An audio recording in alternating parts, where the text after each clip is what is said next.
नमस्कार। हमारे चैनल में आपका स्वागत है। मैं हूं रामचंद्र मौर्य। साथियों, यह देश गांधी और बुद्ध का है। गांधी और बुद्ध के देश में हिंसा का कोई स्थान नहीं। आज़ादी के लिए लड़ाइयाँ भी गांधी जी ने अहिंसक ढंग से लड़ा था और जीता था। साबरमती के संत तूने कर दिया कमाल, दे दी हमें आज़ादी बिना खड्ग बिना ढाल। यह पंक्तियां आज भी इस देश के लोगों द्वारा गाई जाती है, याद की जाती है। लेकिन इसी देश में हमारे 2 प्रधानमंत्री मारे जा चुके हैं। हमारे राष्ट्रपिता भी एक हिंदू आतंकी के द्वारा मारे जा चुके हैं 30 जनवरी 1948 को। और इसी देश में प्रधानमंत्री इंदिरा गांधी की हत्या हुई है उनके ही अंगरक्षकों के द्वारा। इसी देश में राजीव गांधी की हत्या हुई है तमिल उग्रवादियों के द्वारा। लेकिन आज के वर्तमान प्रधानमंत्री नरेंद्र मोदी को अगर चारों तरफ से धमकियां मिल रही हैं और उन धमकियों में जान से मार डालने की धमकी दी जा रही है, तो यह बहुत ही दुर्भाग्यपूर्ण है। इस पर तत्काल कार्रवाई होनी चाहिए। सीबीआई, ईडी, आईटी, एनआईए जितनी भी एजेंसियां हैं उनके द्वारा, और यदि कार्रवाई नहीं की जा रही है तो इसका मतलब यही समझा जाएगा कि भारतीय जनता पार्टी के पास कोई भी जीतने का फार्मूला नहीं बचा है। तो प्रधानमंत्री की हत्या की बातें कह करके जनता से भावुक अपील करना वोट प्राप्ति के लिए यही माना जाएगा। आज भारतीय जनता पार्टी के प्रवक्ता शहजाद पूनावाला ने प्रेस कॉन्फ्रेंस किया और उसमें कहा कि झारखंड मुक्ति मोर्चा के नेता नजरुल इस्लाम ने प्रधानमंत्री नरेंद्र मोदी को मार डालने की बात कही है, एक सार्वजनिक मंच से चुनाव प्रचार करते हुए, भाषण देते हुए। और इतना ही नहीं, मार डालने की ही बात नहीं कही है, बल्कि 400 फीट जमीन के नीचे दफनाने की बात कही है। अगर वास्तव में ऐसा कहा है और इसे आप संयोग नहीं प्रयोग मान रहे हैं, मतलब कि आप मान रहे हैं कि हाँ ऐसा किया जा सकता है, तो उस नजरुल इस्लाम के साथ क्यों नरमी बरती गई? क्यों उसे अभी तक गिरफ्तार नहीं किया गया? उसे गिरफ्तार तत्काल किया जाना चाहिए, चाहे वो हिंदू हो या मुस्लिम हो जो इस तरह की बयानबाजी करता है। प्रधानमंत्री जिस देश में शहीद हो चुके हों और वर्तमान प्रधानमंत्री के लिए फतवे जारी किए जा रहे हों, तो क्या ऐसे में शासन प्रशासन को चुप बैठे रहना चाहिए? कतई नहीं।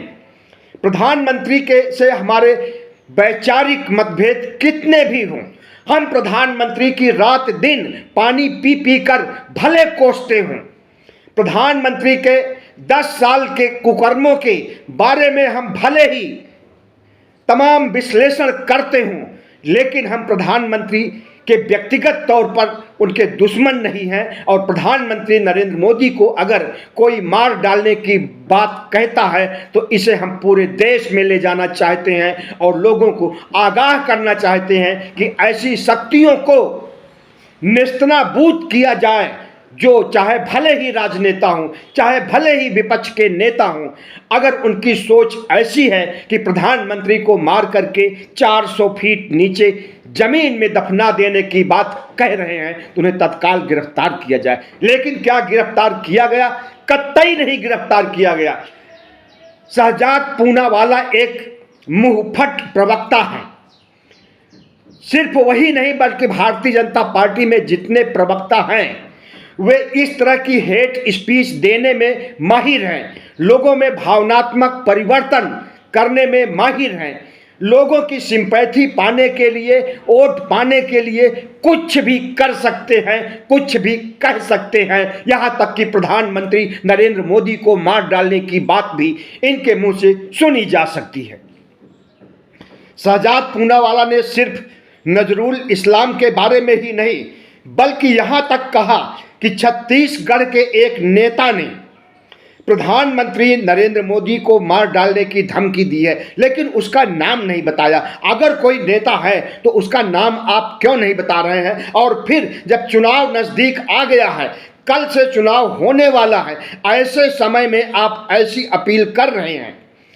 जिस समय जिस व्यक्ति ने, चाहे वो नेता हो या आम आदमी हो या आतंकी हो या कोई और माफिया हो या कोई और अपराधी हो, उसे तत्काल गिरफ्तार किया जाना चाहिए। और आपने अगर गिरफ्तार नहीं किया, सत्ता आपकी है, सरकार आपकी है, छत्तीसगढ़ में भी और दिल्ली में भी, और गिरफ्तारी नहीं हुई जिसने कि प्रधानमंत्री नरेंद्र मोदी की हत्या की बात कही, तो इससे यही लगता है कि आप झूठ बोल रहे हैं। और उन्होंने यह भी कहा, पूनावाला ने, कि छत्तीसगढ़ के एक कद्दावर नेता जो कांग्रेस के हैं, चरणदास महंत, ने कहा है कि प्रधानमंत्री नरेंद्र मोदी को लाठियों से मारने वाला कोई होना चाहिए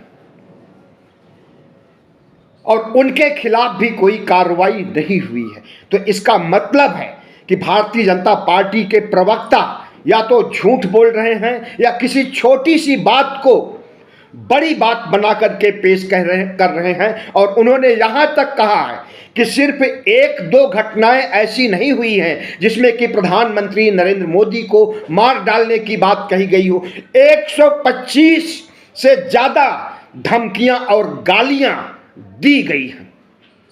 अब 125 गालियां धमकियां कब दी गई और आपने कितनों के साथ कार्रवाई किया, कितनों को जेल में भेजा, कितनों पर मुकदमा किया, आपने यह नहीं बताया। और अगर सत्ता में रहते हुए आप उनके खिलाफ कार्रवाई नहीं करते हैं तो इसमें सत्ता को दोषी माना जाएगा कि एक चुने हुए प्रधानमंत्री के लिए अगर कोई व्यक्ति मार डालने की बात कहता है तो इसका मतलब है कि प्रधानमंत्री नरेंद्र मोदी तक की जान सुरक्षित नहीं है। आपकी कानून व्यवस्था इतना ज्यादा लचर और दयनीय हो गई है। इस पूनावाला का यह भी कहना है कि जो जितनी गालियां देता है, जो जितनी धमकियां देता है, वह उतनी प्रगति कर जाता है कांग्रेस में। यह तो सरासर गलत है, बल्कि यह बात तो प्रधानमंत्री नरेंद्र मोदी की पार्टी भारतीय जनता पार्टी वालों में पर लागू होती है। देश के गद्दारों को गोली मारो सालों को किसने कहा था? अनुराग ठाकुर ने कहा था, मंत्री रहते हुए कहा था। जिस समय उन्होंने ऐसे बयान दिए थे उसके तुरंत बाद दिल्ली में दंगे हो गए थे और 53 से ज्यादा लोग मारे गए थे। इसमें हिंदू भी थे, मुस्लिम भी थे। लेकिन प्रधानमंत्री नरेंद्र मोदी ने अनुराग ठाकुर राज्य मंत्री का प्रमोशन करके उन्हें केंद्रीय मंत्री बना दिया गया और आज सूचना प्रसारण मंत्री भी हैं और भी कई मंत्रालय उनके पास हैं। तो हेट स्पीच देने, गालियां देने, धमकियां देने का तजुर्बा जितना भारतीय जनता पार्टी के नेताओं को है, जितना प्रधानमंत्री नरेंद्र मोदी को है, जितना झूठ बोलने, जितना जुमला छोड़ने, जितनी गालियां देने और जितना विपक्ष को भला बुरा कहने, राहुल गांधी से लेकर के नेहरू तक को आए दिन गालियां देने और कोसने वाले कौन हैं? नरेंद्र मोदी हैं। और उन्हीं नरेंद्र मोदी के प्रति सिंपैथी उत्पन्न करने के लिए अगर पूनावाला प्रवक्ता शहजाद पूनावाला अगर ऐसी बातें कह रहे हैं तो यह अविश्वसनीय है और अगर सच है तो उनके खिलाफ कार्रवाई होनी चाहिए। कांग्रेस के नेता चरणदास महंत ने अगर लाठी से मार डालने की बात कही है कि कोई हो ऐसा जो कि लाठी से मार डाले नरेंद्र मोदी को, तो उनके खिलाफ भी कार्रवाई होनी चाहिए, लेकिन क्यों नहीं की जा रही है, समझ से परे है। इसका मतलब है कि चुनावी सिंपैथी उठाने के लिए ये सब प्रेस कॉन्फ्रेंस की जा रही है, ऐसी बातें कही जा रही है। कब्र खुदेगी मोदी हिटलर की मौत मरेगा, ऐसी बातें कांग्रेस के लोग कहते हैं। यह भी कहा शहजाद पूनावाला ने। मोदी मिशन विजन के खिलाफ कुछ भी नहीं कर पा रहा है विपक्ष बौखला गया है, इसलिए विपक्ष प्रधानमंत्री नरेंद्र मोदी को मार डालने की बात कह रहा है। यह भी कहा शहजाद पूनावाला ने। शहजाद पूनावाला से पूछा जाना चाहिए कि जो भारतीय जनता पार्टी अपने को दुनिया की नंबर 1 पार्टी कहती है, आज वह भारत मुक्त होने के कगार पर आ गई है। चारों दिशाओं से जो आंकड़े आ रहे हैं, सभी राज्यों से जो आंकड़े आ रहे हैं, उससे यही लगता है कि प्रधानमंत्री नरेंद्र मोदी की बुरी हार होने वाली है। कौन सा समाज ऐसा नहीं है जो कि आंदोलनरत न हो। क्षत्रिय समाज आंदोलन कर रहा है नरेंद्र मोदी के खिलाफ, ब्राह्मण समाज आंदोलन कर रहा है मोदी के खिलाफ कि राम मंदिर का उद्घाटन, प्राण प्रतिष्ठा अधूरे मंदिर का किया गया। इसके लिए ब्राह्मण समाज और सनातनी हिंदू नाराज हैं। क्षत्रिय समाज के लोग इसलिए नाराज हैं कि भारतीय जनता पार्टी के कद्दावर नेता, जो कि गुजरात में मंत्री भी हैं, उन्होंने क्षत्रिय समाज की बेटियों के खिलाफ गंदी और भद्दी बयानबाजी दी है। रोटी और बेटी पर इस तरह के कमेंट से पूरा क्षत्रिय समाज उत्तर भारत का प्रधानमंत्री नरेंद्र मोदी के खिलाफ हो गया है। ब्राह्मण समाज खिलाफ हो गया है मंदिर प्रकरण को लेकर के कि आधे अधूरे मंदिर का निर्माण करने पूरा होने के पहले उद्घाटन किया गया। इससे न केवल सनातनी हिंदू संत महंत साधु सन्यासी बल्कि शंकराचार्य, देश के चारों कोनों के चारों शंकराचार्य खफा हैं नरेंद्र मोदी से, और नरेंद्र मोदी के प्रति, नरेंद्र मोदी के खिलाफ आंदोलन भी कर रहे हैं। कई शंकराचार्यों ने तो पदयात्रा करके लोगों को जागृत किया कि नरेंद्र मोदी को हराना है। सिर्फ शंकराचार्य और क्षत्रिय ही नहीं, दलित समाज और ओबीसी पिछड़े वर्ग के लोग भी नरेंद्र मोदी से खफा हैं। जब से संविधान के खिलाफ फतवा जारी किया गया है कि हमें 400 पार कीजिए, हम संविधान को बदल देंगे, हमें 370 पार सीट दीजिए, हम संविधान को रसातल में फेंक देंगे और मनुस्मृति को लागू करेंगे। बाबा साहब डॉक्टर भीमराव अंबेडकर के खिलाफ, उनके संविधान के खिलाफ जो बयानबाजी करेगा वह मुंह की खाएगा। और 14 अप्रैल को बाबा साहब डॉक्टर भीमराव की 133वीं जयंती पर पूरे देश के दलित और ओबीसी समाज ने कसम खाई है कि भारतीय जनता पार्टी को हराना है, क्योंकि यह संविधान को खत्म करना चाहती है, क्योंकि यह लोकतंत्र को खत्म करना चाहती है, क्योंकि यह हिंदू राष्ट्र बनाना चाहती है। और बाबा साहब ने सबसे पहले हिंदू राष्ट्र का विरोध किया था। आज समूचा ओबीसी एससी एसटी समुदाय भारतीय जनता पार्टी की खिलाफत कर रहा है, क्योंकि वह संविधान बदलना चाहता है, लोकतंत्र बदलना चाहता है, राजशाही लाना चाहता है, हिंदू राष्ट्र बनाना चाहता है। ऐसे माहौल में जब चुनावी माहौल गरमाया हुआ है, चुनावी महाभारत बुलंदियों पर है, दोनों तरफ से वार प्रतिवार किया जा रहा है, घात प्रतिघात किया जा रहा है। ऐसे माहौल में अगर कोई नेता प्रधानमंत्री नरेंद्र मोदी को मारने की बात कहता है तो उसे क्यों नहीं गिरफ्तार किया जाता है। और यह कोई छोटी बात नहीं है कि नरेंद्र मोदी को मार डालने की बात कही। हमने पहले ही बताया कि इस देश ने तीन महापुरुषों का दंश झेला है। महात्मा गांधी की हत्या नाथूराम गोडसे ने किया, जो कि आरएसएस का आदमी था। इंदिरा गांधी की हत्या उनके अंगरक्षकों ने किया, और राजीव गांधी की हत्या एक आतंकी संगठन, दक्षिण भारत के आतंकी संगठन ने किया। तो ऐसे समय में जब इतनी हत्याएं, बड़ी हत्याएं हो चुकी हैं और प्रधानमंत्री नरेंद्र मोदी को धमकी मिल रही है, तो उनके धमकी देने वालों को अब तक क्यों नहीं उड़ा दिया गया और उनके ऊपर क्यों नहीं बुलडोजर चलाया गया और क्यों नहीं उनका इनकाउंटर करके खत्म कर दिया गया। छोटे छोटे अपराध होते हैं तो उस पर बाबा का बुलडोजर चल जाता है, और इतना बड़ा हादसा हुआ कि प्रधानमंत्री को मार डालने की धमकी दी गई, उनका बुलडोजर खड़ा हुआ है। इसका मतलब है कि धमकी भी नहीं दी गई है और इस तरह की कोई बात नहीं हुई है, वरना अब तक बुलडोजर भी सक्रिय हो गया होता और वह जेल के शिक्षों के पीछे होता। छोटी सी बात को बढ़ा चढ़ा करके शहजाद पूनावाला ने पेश किया। साथियों, प्रधानमंत्री नरेंद्र मोदी को मार डालने, उन्हें गालियां देने, उन्हें फप्तियां कसने की परंपरा कोई नई नहीं है। प्रधानमंत्री नरेंद्र मोदी खुद कुछ दिनों पहले कहे हैं कि उन्हें 2-3 किलो गालियां रोज मिलती हैं। विपक्ष उन्हें हमेशा गालियां ही गालियां देता रहता है, इतनी गालियां देता है, इतनी गालियां देता, और उन गालियों से हमें जीने की, सियासत करने की, आगे बढ़ने की ऊर्जा मिलती है। अगर प्रधानमंत्री नरेंद्र मोदी को गालियों से ऊर्जा मिलती है, तब तो और ज्यादा गालियां उन्हें दी जानी चाहिए, और ज्यादा उन्हें जुमलेबाज, धोखेबाज, चोर और झूठा कहा जाना चाहिए, क्योंकि इससे उन्हें ऊर्जा मिलती है।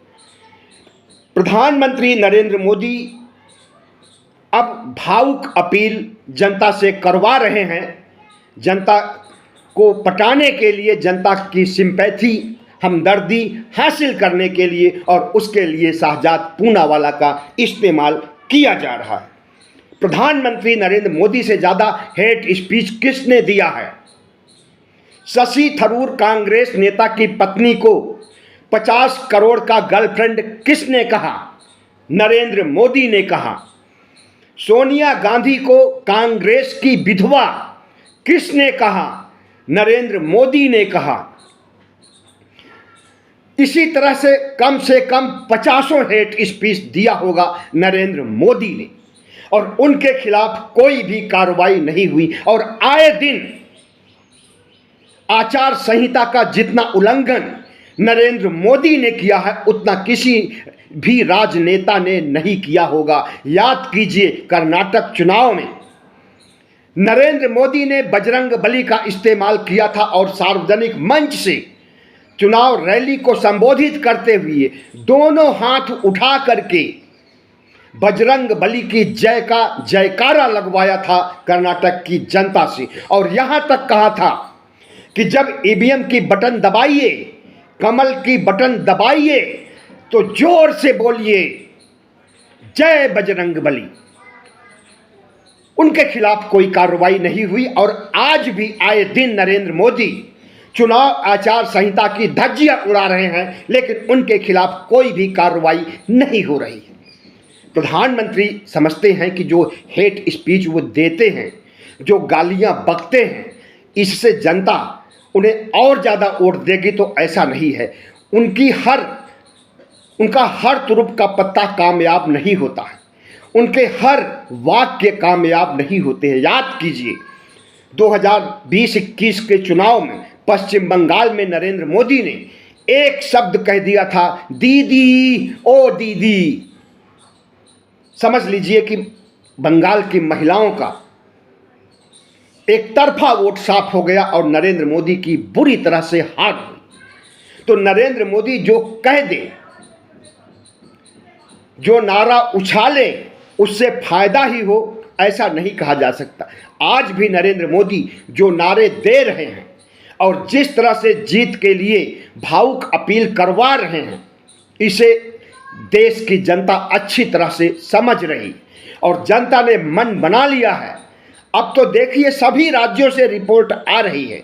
आप गोदी मीडिया छोड़ दीजिए देखना, यूट्यूब चैनल देखिए, सोशल मीडिया को देखिए, तो आपको लगेगा कि नरेंद्र मोदी की बुरी हार होने जा रही। उत्तर प्रदेश में सीटें कम हो रही हैं, राजस्थान में तो 12-13 सीटें कम हो रही हैं, झारखंड में सफाया होने जा रहा है, और केजरीवाल को जेल में डालने की वजह से दिल्ली की 7 सीटें आम आदमी पार्टी जीतने जा रही है। और गुजरात में जिस तरह से क्षत्रिय आंदोलन चल रहा है और जिस तरह से ब्राह्मण आंदोलन पूरे देश में चल रहा है, जिस तरह से दलित आंदोलन नरेंद्र मोदी के खिलाफ चल रहा है संविधान को खत्म करने के तमाम बयानों के बाद से, और सिर्फ इतने ही आंदोलन नहीं चल रहे हैं, किसानों का आंदोलन अलग है जो कि ठप नहीं हुआ है अभी तक। किसान आंदोलन आज से नहीं, लगभग 1.5 साल पहले से चल रहा है और उनकी सिर्फ एक मांग मानी गई, 3 काले कानून वापस किए गए, लेकिन और जो मांगे थी एक भी नहीं मांगी गई। खास करके एमएसपी की गारंटी की बात नहीं मानी गई थी, इसलिए आंदोलन आज भी हो रहा है। रेल रोको का काम पंजाब और हरियाणा में आए दिन होता रहता है और अभी कल भी हुआ था।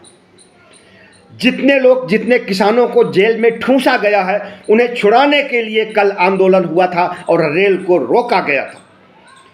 बेरोजगारों का आंदोलन अलग चल रहा है।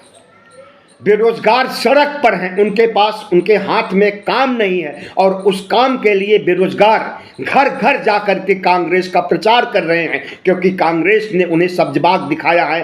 30 लाख से ज़्यादा नौकरियां देने का, ट्रेनिंग देने का और ट्रेनिंग के दौरान भी आर्थिक सहायता पहुंचाने का, स्टाइपेंड देने की बात कही है, 1 लाख रुपए 1 साल में।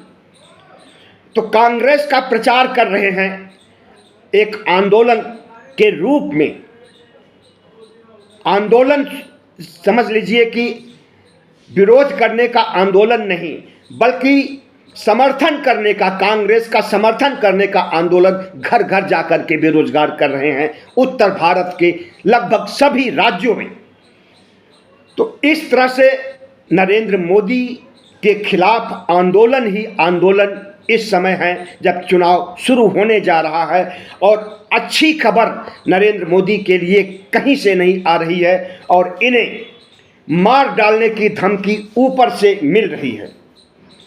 तो प्रधानमंत्री नरेंद्र मोदी की पार्टी जिस तरह से चुनाव जीतने के लिए 2019 में पुलवामा बालाकोट का इस्तेमाल किया था, आशंका है कि इस बार भी चुनाव शुरू होने के साथ साथ ही पीओके को छीनने के लिए अटैक किया जाएगा और छद्म राष्ट्रवाद का जहर पिलाया जाएगा फिर से इस देश को। और उसी छद्म राष्ट्रवाद के साथ ही अपील किया जाएगा कि भारतीय जनता पार्टी को जिताइए और हम पीओके के लिए लड़ रहे हैं और जीत लेंगे चुनाव खत्म होने के पहले, ऐसी आशंका लोग व्यक्त कर रहे हैं। लेकिन प्रधानमंत्री नरेंद्र मोदी का यह तुरुप का पत्ता अब काम आने वाला नहीं है।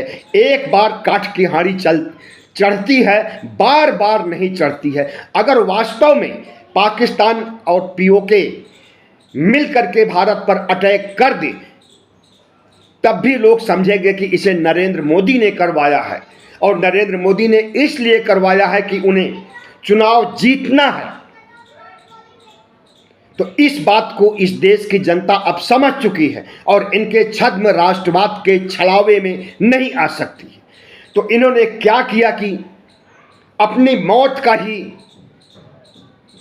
ऐलान करवा दिया गया कि हमें मार डालने की बातें कही जा रही हैं कांग्रेस के द्वारा, झारखंड मुक्ति मोर्चा के द्वारा और छत्तीसगढ़ में कांग्रेस के नेताओं के द्वारा।